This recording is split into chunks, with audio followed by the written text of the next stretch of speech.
My name is Kat Abughazaleh. I'm running for Congress in the 9th District of Illinois, and I am really pissing off all the right people. We all know conservatives are weird. From obsessing about children's genitals to wanting to suspend habeas corpus, Republican leadership seems to have instincts most of us would call antisocial, to say the least. And as a young woman journalist who covered the far right, I have been the target of my fair share of weirdness.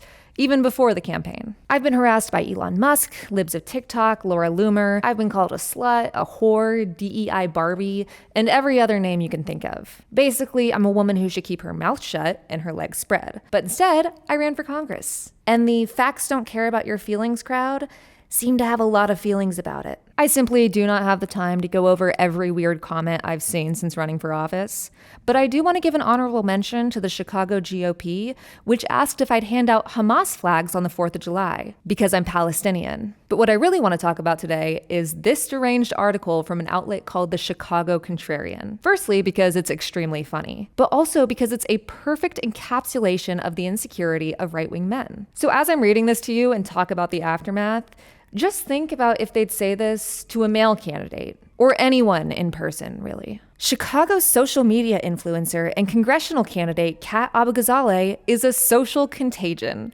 Another progressive performative idiot launches a bid for the U.S. House of Representatives. By the way, sorry about the production quality. I am filming this from the campaign office, so I've got my spare mic, and I'm sitting on an IKEA chair that used to be on my teeny tiny balcony. So as far as I can tell, Jack Lucy is a pen name for the author, which is what every big strong man does when they want to criticize someone. And as unhinged as calling me a social contagion obviously is, it doesn't really come close to anything else I'm about to read you, which starts as every conservative piece complaining about women in politics does. Bitching about AOC, who has been packing stadiums alongside Bernie Sanders even in red states. As the socialist pair carried out their tour, Chicago's answer to AOC emerged, and its former Media Matters television show watcher, although it's likely she prefers to be called a media analyst, Catherine Kat Abughazaleh. Oh no, don't compare me to AOC. Anything but that. Jokes aside, I do love how this type of person seemingly can't comprehend that women can be two separate beings. And I'd probably call myself a researcher and journalist, as I've been doing my entire career, but you know, potato influencer.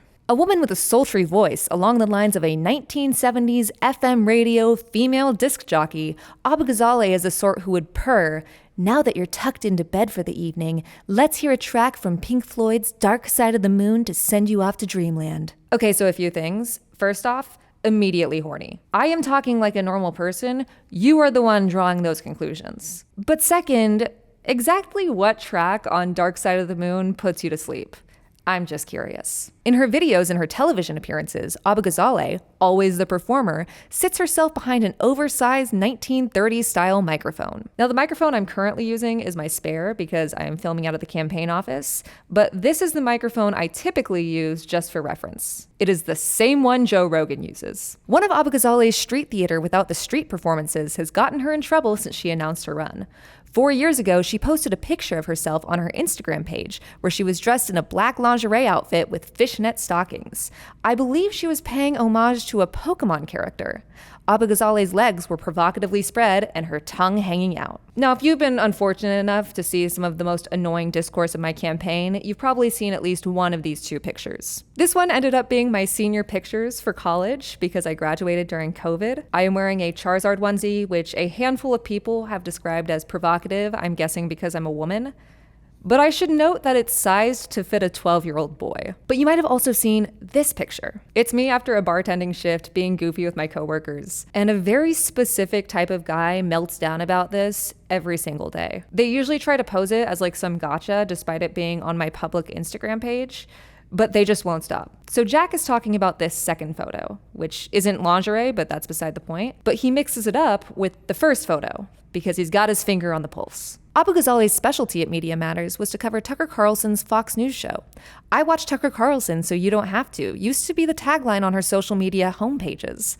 But what a horrible existence it must have been, even if she was well paid. Don't get me wrong, I loved working at Media Matters, but I also posted my financial disclosures last week. I recommend looking at them to see how rich I really am. Since leaving Media Matters, Abughazaleh has written articles for Far Left Mother Jones, produced videos, and appeared on podcasts, often dropping F-bombs with that sultry voice to appear cool or actually lit, the word her generation prefers to express hipness. Cool. Few people took AOC seriously in 2018, but everyone must start somewhere, right? Abraham Lincoln's first job was toiling as a general store clerk. Ronald Reagan was a lifeguard. Harry S. Truman worked as a haberdasher. But before becoming national figures, they moved up the ladder with other, more important jobs. Ah, yes, the lifeguard to president pipeline. If only I was a haberdasher. But of course I can't, because I'm a woman. We are simply too duplicitous. Conservatives view Abughazaleh as an actor, and because of people like her, and AOC, it's understandable why Plato, in the Republic, proposed banning actors from his ideal society because of their charming, yet ultimately devious influence on others. Of course, had Plato known Reagan, I'm sure he would have made an exception for him. Amazing. Incredible. No notes. Now, I saw this on the internet, where all the cool, hip, lit kids are, and immediately bust out laughing. Like, if you knew nothing about me and my campaign, you would think I was a literal siren luring sleepy 1970s men to the polls. So I screenshot some of my favorite excerpts and posted them with the caption, "Conservative men be normal about me once challenge, difficulty level impossible." And the responses were what you'd expect. People thinking this was weird. Embarrassing that you published this. Check Jack's search history. Got that write-up on the young congressional challenger ready? Yeah, boss, real sexy, just like you asked for. And to the Chicago Contrarian, that's a hate crime. Here's what they posted to the response. Reposting this for Chicago to see the crudeness of Kat Abughazaleh's followers. 101 comments. Read them. Read the vulgarity, the ugliness, and the smears. What does this tell you about Abughazaleh herself?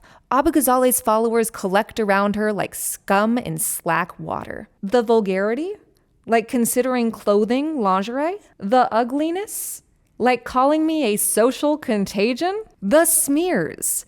Like saying I should be removed from society. These people are not just hypocrites, they are so fucking fragile. And it becomes obvious the second you push back against them. That's part of the reason it's so frustrating that Democrats refuse to do so with Trump. It's like during that 2 weeks of the Harris campaign where they were calling these dudes weird. Regular people were like, yeah, it is weird to want to check my daughter's genitals before she plays sports. But Stephen Miller was melting down from sunrise to sunset. All I said was to be normal about me. Frankly, a hit piece is fine. I chose to run for Congress. That's part of the job. But to publish this and then get mad when people are like, hey, why'd you say all that stuff about her voice and legs? Well, that's just snowflake behavior. And the truth is, the reason guys like Jack Lucy, or whatever his real name is, are attacking me more than any of my primary opponents is because they know I'm a real threat to Donald Trump and his party's extremist agenda. I'm the one with a proven track record of fighting the far right. I'm the one Elon Musk deposed for mean tweets. And I'm the one who is focusing on putting people over money, even if it makes running a campaign a little more difficult, because it's worth it.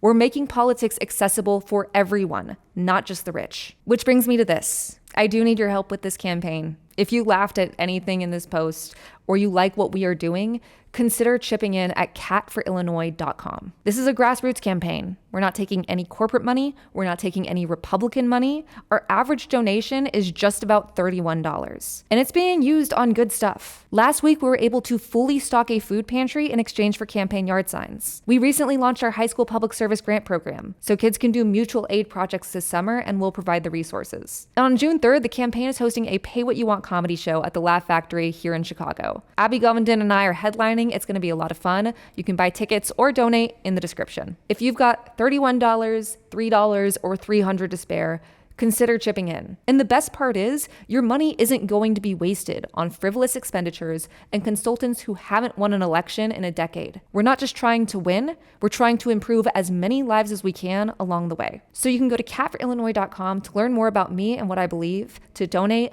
or to join our volunteer Discord server. We need both local and remote volunteers. That's all for now. Thank you so much for watching, and hope to see you on the campaign trail.